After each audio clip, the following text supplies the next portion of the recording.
Hi, welcome back. This is Chris from Orange County Farm Supply. This is Chris's Corner, and today I want to discuss seed germination, starting seeds like vegetables and flowers and things.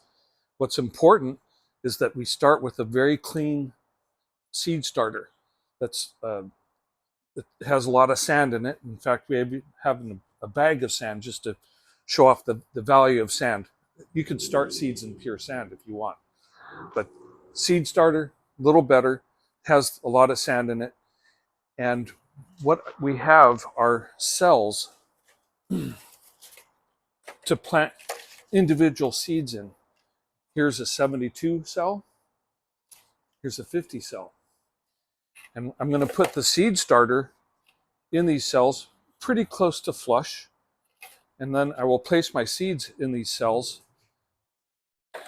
And I'll use, in this case, a pencil, but in England they call it a dibber. And I can poke the seeds in the center and just place them in individually, just poke them in a little bit. Some seeds are even easier. You can just scatter the seeds and they'll germinate on the top. But it's good to use a dibber and just kind of barely touch them in with a little, you could use a pencil.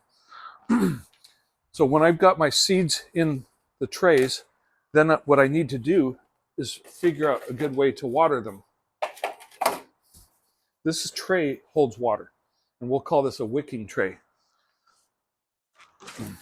So if I place water in my wicking tray, and now I have my 72 or 50 cell ready to irrigate, I put about halfway, I'll fill this up with water, and I'll place this in like this, and the water will wick up. That way I'm not watering from the top. I'm not splashing the seeds out.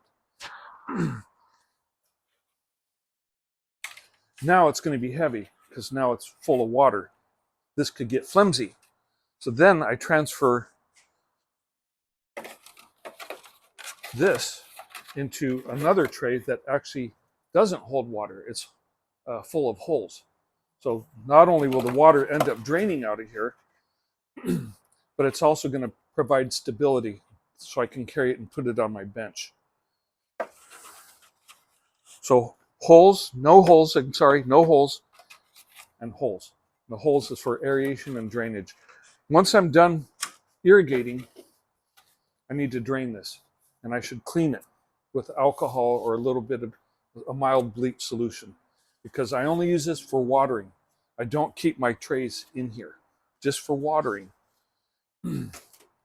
So once I've got my soil and my seeds going, and I'm carrying them around with this, I can place them if necessary. This kit has everything. It has a dome like this.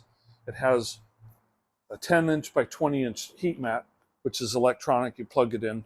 It'll help the seeds germinate a little quicker. And this kit has the 50 cell, the dome, and the wicking tray. But you can buy the components separately as well.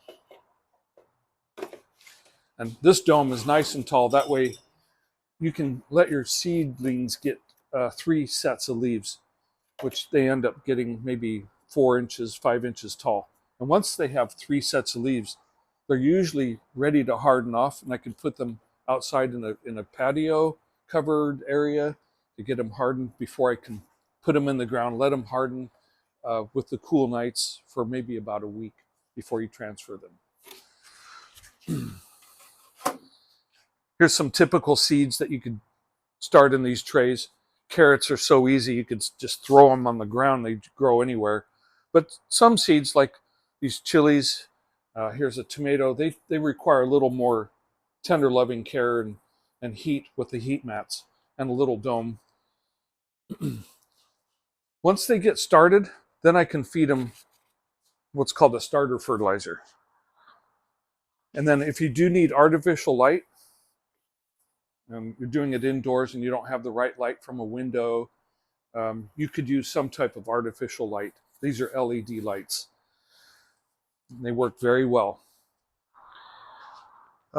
Wrapping up, that should pretty much cover easy way to start seeds. And thank you for watching. Let's grow together.